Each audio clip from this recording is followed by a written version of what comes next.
Most of the wear your engine ever sees happens in the first few seconds after you start it, and almost nobody thinks about what they're doing in that window. The wrong habits here quietly kill engines, transmissions, and batteries years early. In this video, I'll walk you through 14 startup mistakes to avoid so your car lasts longer and runs smoother. Let's start with a habit that quietly hurts your car before the engine even wakes up. Number 14, starting with everything on. This one is way worse than people think. If you've ever turned the key and watched your lights dim, your radio reboot, or your engine crank slowly, this habit is probably the reason. Loading your car with every accessory before the engine is even alive quietly beats up your battery and alternator long before you feel anything behind the wheel. Look, your battery's job is simple. Give a massive burst of power to crank the engine. That's it. But when the blower's blasting, the rear defrost is glowing, the heated seats are roasting, and 3 chargers are pulling power, the battery has to feed all of that, plus the starter. Voltage nosedives, modules freak out, and the starter fights through thick oil with half the juice it needs. I've seen cars come in with random no-starts that were nothing more than an exhausted battery hammered by this exact morning routine. One owner said their radio restarted every single crank, classic voltage dip behavior. And once the battery is dragged low, the alternator gets punished too, running at max output, trying to refill it every drive. The fix is dead simple. Start the car first, let the idle settle, then turn on what you need. Your battery lasts longer, your alternator stays cooler, and your car starts clean every morning. But that's nothing compared to the damage waiting for you on icy mornings. Number 13, starting with frozen wipers. This one destroys wiper systems faster than any snowstorm ever will. If you've ever hit start on a cold morning and heard a dull thunk from the windshield, that was your wiper motor slamming into a wall of ice. And trust me, it only loses that fight for so long. Most drivers don't even realize their wipers are still switched on when they shut the car off. So the next morning, the motor wakes up before they do and immediately tries to rip frozen rubber off the glass. Look, that motor is built for movement, not for dead stop torque. When the blades are glued to the windshield with ice, the motor stalls, the current spikes, and something upstream starts to give. Sometimes it's a blown fuse. Sometimes it's a twisted linkage. And sometimes it's a cooked motor that now smells like warm electrical plastic every time you turn the key. I've seen cars come in with one lonely blade sweeping while the other just sits there, frozen at the edge like it gave up on life. The owner always says the same thing. It worked fine yesterday. The fix couldn't be easier. Turn your wipers fully off before shutdown and free the blades before you start the car. Your wiper motor and your windshield will thank you every winter. And the next one proves your foot can cause trouble long before the engine runs. Number 12, pumping the gas before crank. This one is a ghost habit from the carburetor era. And trust me, it does more harm than good on a modern engine. If you're still tapping the pedal before you hit start, you're basically arguing with a computer that already knows exactly how much fuel your engine needs, down to the millisecond. Look, on old carbureted cars, pumping the pedal actually sprayed fuel into the intake. On a modern fuel-injected engine, it does nothing but confuse things. The ECU handles cold starts, warm starts, and everything in between. When you stab the pedal, all you're doing is forcing the throttle open when the engine isn't ready, and that can load the cylinders with raw fuel they can't burn yet. Here's where drivers get burned. That extra fuel washes the thin oil film off the cylinder walls. Do it often enough, and you speed up wear on rings and walls, especially in engines already dealing with short trips or cold mornings. I've seen engines crank forever, cough awake, then stumble because the plugs were soaked from helpful pedal pumping. One driver came to me convinced his fuel pump was dying. Nope, he'd been flooding the engine every morning with 3 quick pedal jabs like his dad taught him. The fix is easy. Let the pump prime, crank normally, and save the pedal for actual driving, not rituals from the 1970s. And trust me, the next one burns more wallets than bad fuel ever will. Number 11, skipping the dashboard self-check. This one is sneaky because it feels like nothing. Just hop in, hit the button, and go. But trust me, Starting your car without giving the cluster a split-second glance is how drivers miss the warnings that would have saved them hundreds, sometimes thousands. I've seen people swear a light just came on today, when the truth is it's been glowing at them for weeks. They just never looked. Here's the thing.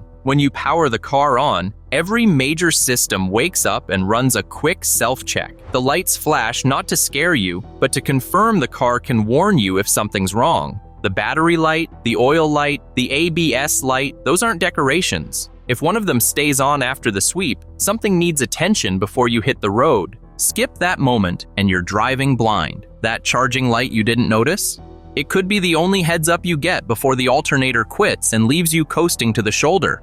That ABS light you ignored? You'll only realize what's missing when the wheels lock in the rain. One driver I worked with kept failing inspection and couldn't understand why. The check engine light had been lit every morning. He simply never waited long enough to see it. The fix is almost laughably easy. Ignition on, 1 second glance, then start. Your wallet will thank you. Before we move on, make sure you're subscribed. One small habit change can add years to your car's life, and this channel is where you learn the ones nobody teaches you in manuals. Number 10. Forcing a locked wheel. Here's the move that wrecks more ignitions than people realize. You hop in, twist the key, and the wheel won't budge, so you yank harder. Trust me, that wrestling match is how steering columns end up ruined long before their time. When the wheel is jammed against a curb or parked at full lock, the whole column loads up, and the lock pin binds itself tight. Forcing it only grinds metal against metal. I've seen keys bend, plastic heads crack, and ignition cylinders wear out just because someone kept twisting while the mechanism was screaming, "Not yet." On push-button cars, it's the same story. People lean into the wheel, hammer the button, and the tiny motor that controls the lock gets cooked trying to fight a battle it was never built for. One day it finally gives up, and suddenly the car won't start, won't unlock, won't move from that parking spot. The feel is unmistakable. The key won't turn, the wheel snaps back, or the column makes a stiff clicking sound. That's the lock binding, not a challenge to arm wrestle. The fix is easy. Light pressure on the key, gentle wobble on the wheel, and it'll pop free instantly. A little finesse here saves you a very big bill later. Now let's talk about a move that wears out parts even when your car isn't moving. Number 9. Holding the clutch forever. This one feels harmless, but it slowly grinds money out of every manual driver I've ever met. You hop in, press the clutch because the car won't start otherwise, and then you just sit there.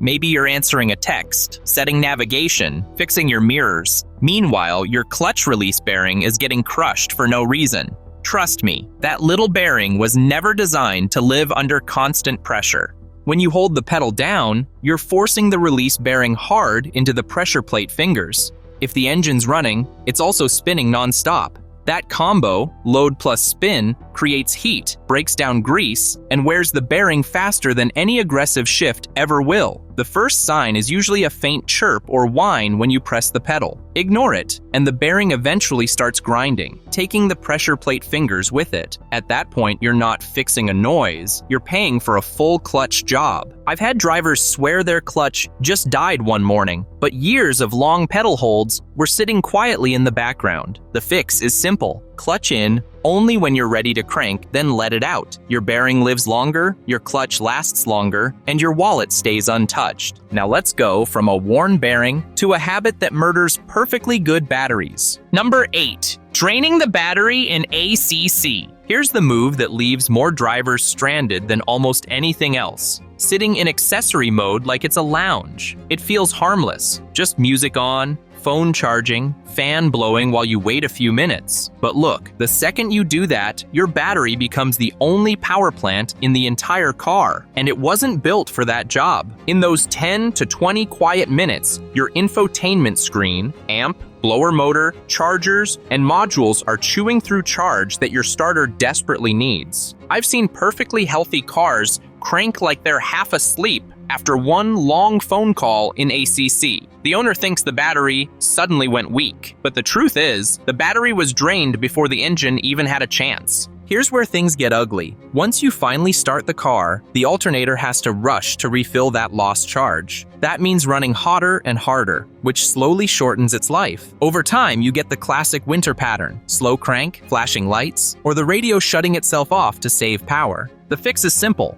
If you're going to sit for more than a minute or two, either start the engine or cut the loads. Your battery will last longer, your alternator won't suffer, and your car will actually start when you need it. And the next one shows how a tiny mistake can age an engine a year at a time. Number 7. Killing it with micro moves. Here's the move that ruins more low-mileage cream puff engines than anything else: starting the car just to shuffle it a few feet. Trust me, this one feels harmless, but it quietly does the kind of damage you only notice years later, when the bill is huge. When you cold start an engine, it dumps extra fuel in to stay running. That's normal. But if you shut it off almost immediately, all that raw fuel and water vapor has already slipped past the rings and condensed inside the engine and exhaust.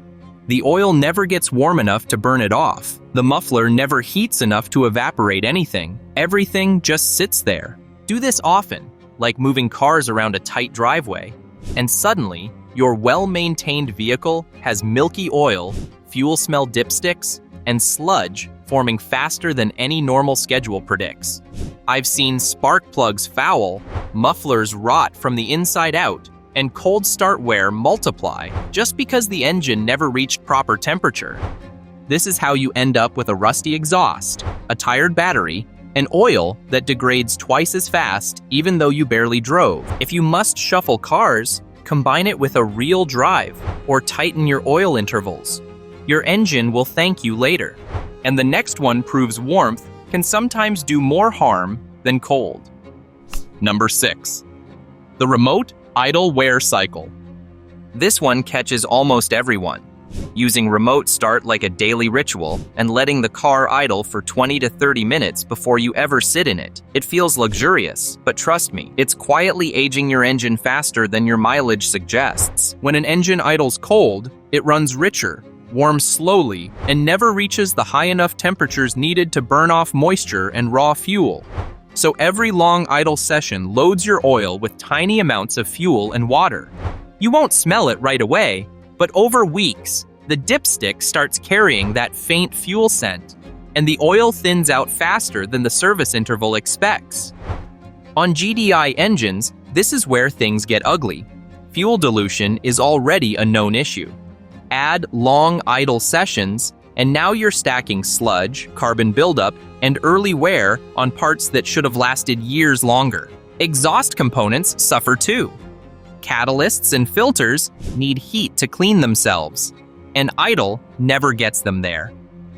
I've seen pampered cars, remote started daily, come in with worn oil, sooty tailpipes, and higher fuel use, even though the owner barely drove. Use remote start sparingly, keep it short, and let gentle driving do the warming instead. The next one is the reason so many engines start noisy and end noisy. Number 5. The cold start throttle jab. Here's a habit that feels harmless but quietly chews through your engine's lifespan: snapping the throttle the moment the engine fires. That cold start bark might sound good, but inside the block, everything is bone dry and at its loosest. It's the absolute worst moment to spike RPM. Look, when an engine wakes up, the oil is still sitting in the sump. The pump needs a few seconds to push it through the galleries and coat the bearings, rings, and cam lobes. Blip the throttle right now and you're forcing metal to race before lubrication fully arrives. That's when you get those early morning ticks, chain rattles, and the slow creep of oil consumption as the miles stack up. I've opened engines where the owner swore they took great care of the car, yet the piston skirts were scuffed and the timing chain guides were chewed up, and every time, the story was the same. Cold start revving was just part of their routine. Let the engine catch its breath. Give it a few calm seconds to build oil pressure, settle into its fast idle, and even out the mixture. Then drive gently until it's warm. Your engine will stay quieter, burn cleaner, and last years longer. Now from engines to gearboxes, here's the habit that punishes both. Number 4. The instant gear drop. Here's a move that feels efficient, but quietly beats up your transmission every single morning. Starting the car and slamming it straight into drive or reverse before the idle even settles. It doesn't sound dramatic, but trust me, that first second after a cold start is pure chaos inside the gearbox. When the engine fires, the transmission pump is just beginning to build pressure. The fluid is cold, thick, and moving slowly through the passages. At the same time, your idle is higher than normal because the ECU is trying to stabilize combustion.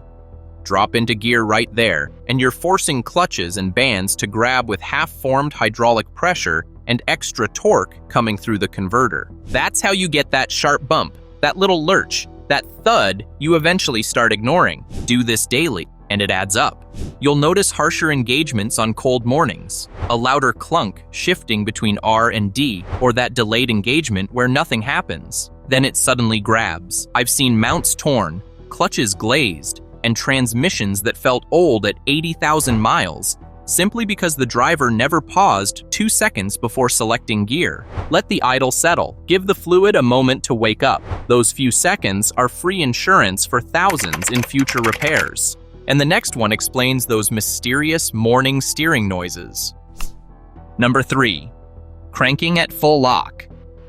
Here's a move that looks harmless, but puts your steering system under maximum strain the second the engine wakes up. Start the car, crank the wheel to full lock while still parked, and you've just forced cold fluid, a cold pump, and cold joints to take a max effort load before they've even had a chance to settle. That whining sound you sometimes hear? That's the pump begging for mercy. When your car is stationary, the tires can't roll. They twist against the pavement. That twist pushes huge force back through the tie rods, ball joints, and rack. Add cold, thick steering fluid and a pump that's still building pressure. And suddenly, a simple driveway reverse out becomes one of the highest stress moments your front end sees all day. I've seen cars come into the shop with early rack leaks, tired pumps, and loose tie rod ends, all from years of these cold full lock maneuvers. Drivers usually blame old age, but the pattern is obvious. Heavy steering noise in parking lots, fluid seepage around the rack, and front tires showing weird scrub patches. Rolling even a foot before turning changes everything. Give the system a second, let the tires move, and your steering will thank you every morning. Now let's talk about a habit that ruins more mornings than bad weather ever will. Number 2, driving blind through fog. Here's the habit that causes more, I swear they came out of nowhere crashes than people admit. When you start the car, see fogged up glass, and pull off anyway, you've basically chosen to drive with blurred vision. Trust me, your eyes can't beat physics. Condensation scatters light, hides movement,